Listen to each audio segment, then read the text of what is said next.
দেখুন, যেদিন মামদানি নির্বাচিত হলো, আমি বললাম যে আমার খুব আনন্দ হচ্ছে। এবার নিউ ইয়র্কের মতো শহরটাও কলকাতার মতো একদম গাধার ইয়েতে যাবে। তো তখন তো আমাকে যা হয় বামপন্থীরা সমালোচনা করলে, বললাম দেখুন একই জিনিস, কলকাতা যেভাবে নষ্ট হয়েছিল আমাদের ইতিহাস বলছে, আমরা নিউ ইয়র্কে ফার্স্ট ইয়ারের মধ্যে সেটা দেখতে হবে, এবং সেটা শুরু হয়ে গেছে অলরেডি। দেখুন, ব্যাপারটা খুব সিম্পল। বামপন্থী মামদানির প্রমিসটা কী ছিল? যে ভাই, আমরা গরিবদের প্রচুর জিনিস ফ্রিতে দেবো, মানে বড়লোকদের কাছ থেকে নিয়ে গরিবদের ফ্রিতে দেবো। খুব ভালো আইডিয়া, বৈপ্লবিক আইডিয়া, যেন মামদানি প্রথম এটা আবিষ্কার করলেন। এই আইডিয়া পৃথিবীতে তো বামপন্থীরা সব জায়গায় চালানোর চেষ্টা করেছে, ইনক্লুডিং ওয়েস্ট বেঙ্গল। কোথাও তো সফল হয়নি। তো কেন হয়নি তো সেটাও সবাই জানে। তো নিউ ইয়র্কও হবে না। তো নিউ ইয়র্কে যা হয়েছে, মামদানি সব কিছু ফ্রিতে দিতে গিয়ে, সবে বাজেট পাস করতে গিয়ে অবস্থা খারাপ হয়ে গেছে। কারণ বাজেট পাস করতে গিয়ে দেখা যাচ্ছে যে বাজেটে এমনিতেই নিউ ইয়র্কে প্রচুর ডেফিসিট ছিল, বোধহয় $110 বিলিয়ন বাজেট। ডেফিসিট আরও বাড়ছে, কারণ লোকজন নিউ ইয়র্ক ছেড়ে চলে যাচ্ছে।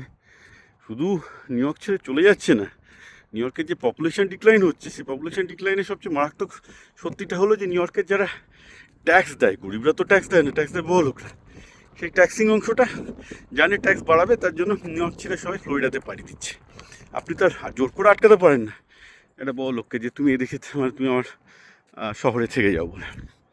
তো অবভিয়াসলি এখন এইসব যেসব ফ্রিবির প্রতিশ্রুতি দিয়েছেন, তাহলে এটা মধ্যবিত্তর ঘাড়ে এসে পড়ছে। এবং রিসেন্টলি একটা ইনসিডেন্ট হয়েছে নিউ ইয়র্কের, কোনো একটা পুরোতে টাউন হল র্যানসেক করেছে জনগণ, এবং জনগণ অলরেডি মামদানি এগেনস্টে ভয়েস তোলা শুরু করেছে ট্যাক্স বৃদ্ধির বিরুদ্ধে। মানে বলো ভাই, তুই আমাকে বলেছিলি তুই একটা স্বর্গরাজ্য দিবি, তার বদলে পেছনে বাঁশ ঢোকাচ্ছিস। হ্যাঁ, বামপন্থা তো এরমই হয়, স্বর্গরাজ্যের প্রতিশ্রুতি দিয়ে আসে, তারপর বাঁশ হবে। তবে হ্যাঁ, মানে পশ্চিমবঙ্গের মতো অবস্থা হবে না, কারণ পশ্চিমবঙ্গে যেটা হয়েছিল, দেখুন পশ্চিমবঙ্গে কলকাতায় সিপিএম আসার প্রথম 1 বছরের মধ্যেই প্রচুর কোম্পানি মুম্বাই হেডকোয়ার্টার শিফট করেছিল, যার জন্য প্রচুর বাঙালি চাকরি হারিয়েছিল। এবং মানে আপনারা পশ্চিমবঙ্গের সিনেমাগুলো দেখবেন, বামফ্রন্টের আমলে দেখবেন সিনেমাগুলো কীরকম ছিল, বামফ্রন্টের আগের আমলে দেখবেন কীরকম ছিল, কংগ্রেস আমলে দেখবেন বেশ একটা মানে বাঙালিদের মধ্যে শিল্পপতি একটা বড়লোক ভাব ছিল, এই ছিল, গরিব বড়লোক দুটোই ছিল। তারপর দেখবেন যে সিপিএম বামফ্রন্ট আমলে বাংলা সিনেমাগুলোতে আর কলকাতায় কোনো শিল্পপতি নেই, কিছু নেই। That exactly has happen. মানে যবে থেকে বামফ্রন্ট এসছে, তবে থেকে বলেছে শিল্পপতিদের আমরা তোকে এখানে ব্যবসা করতে দেবো না, আমাদের এই শ্রমিক আন্দোলন এই চাই, হচ্ছে। তুই তো পশ্চিমবঙ্গ, তুই কী ভাবিস কি, আমরা চললাম অন্য রাজ্যে, চলে গেছে সবাই। নিউ ইয়র্কেরও তাই। তো নিউ ইয়র্কের বড় লোকরা বলছে মামদানিকে, তুই কাকে গাধা বানাবি, তুই তো আমাকে ট্যাক্স করবি, আমি থাকবো না তোর জায়গায়। তো এক্স্যাক্টলি পশ্চিমবঙ্গে হয়েছে যে শিল্পপতিরা বলেছে আর তুমি আমার ফ্যাক্টরি এগেনস্টে শ্রমিক আন্দোলন করবে, থাকবো না, আমি ফ্যাক্টরি অন্য জায়গায় করবো। কী আছে, একটা ফ্যাক্টরির ভ্যালু কত, কিচ্ছু না, মেশিনপত্র নিয়ে আমি অন্য জায়গায় ফ্যাক্টরি শুরু করে দেবো। তাই করেছি, পশ্চিমবঙ্গ থেকে প্রচুর ফ্যাক্টরি রিলোকেট করে মহারাষ্ট্র থেকে শুরু করে ইভেন আমাদের মানে উড়িষ্যাতেও চলে গেছে, ঠিক আছে, সাউথে চলে গেছে। তো ব্যাপারটা হচ্ছে যে ন্যাড়া কবার বেলতলায় যায়, ন্যাড়া কবার বেলতলায় যায়। কারণ একটা জিনিস খেয়াল রাখবেন, আমি যখনই এসব কথাবার্তা বলি, একজন বামপন্থী বুক ফুলি বলেন আপনার কোনো দাদা মশা আইডিয়া আছে? যখন হাজারে হাজারে লোক আমরা একসাথে বলি এটা জবাব চাই, তখন শাসকও কেঁপে ওঠে। হ্যাঁ, আমি তো বুঝতেই পারছি আপনাদের সাম্রাজ্য বিরোধী মিছিল, আমেরিকার সাম্রাজ্যবাদ নিপাত যাক, এ তো ছোটোবেলা থেকেই দেখে আসছি, হাজারে হাজারে লাখে লাখে। তাই দেখে আমেরিকার সাম্রাজ্যবাদ ভয়ের চোটে নিপাতে চলে গেছে। কারণ কি, কারণ হচ্ছে যে আপনি বা আপনার ছেলেই প্রথমে আমেরিকান ভিসার জন্য অ্যাপ্লাই করে প্রথমে আমেরিকায় চলে যাবে, বা আপনার ছেলে আমেরিকার জব পেয়ে প্রথম চলে যাবে। সো এরকম মানে হাস্যকর জোকারগিরি, বামপন্থার নামে এরকম হাস্যকর জোকারগিরি বাংলা অনেক দেখেছে, ওগুলো বলে কোনো লাভ নেই। তো ঘটনাটা হচ্ছে এই যে বামপন্থা মানে খারাপ আমি আবার বলছি না, আমি আবার বলছি ল্যাটিন আমেরিকার বামপন্থা অনেক বাস্তববাদী।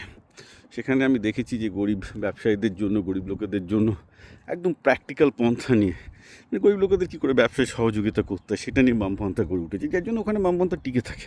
বিকজ লোকগুলো কিছু করছে, প্র্যাকটিক্যালি গরিবদের জন্য কিছু করছে, এবং সেটা খুব প্র্যাকটিক্যাল। কারণ কি, গরিব লোকেদের ব্যবসায় সাহায্য করছে একটা সরকার থেকে শুরু করে করছে, which makes lot of sense and right sense, rather than আমি তোমাকে যেটা মামদানি মমতা ব্যানার্জি স্টাইলের বামপন্থা বা সিপিএম স্টাইলের বামপন্থা, আমি তোমাদের ফ্রিতে, যেমন মামদানি বলছে ফ্রিতে সব বাস রাইড দেবো, ফ্রিতে এই দেবো, ফ্রিতে ওই দেবো।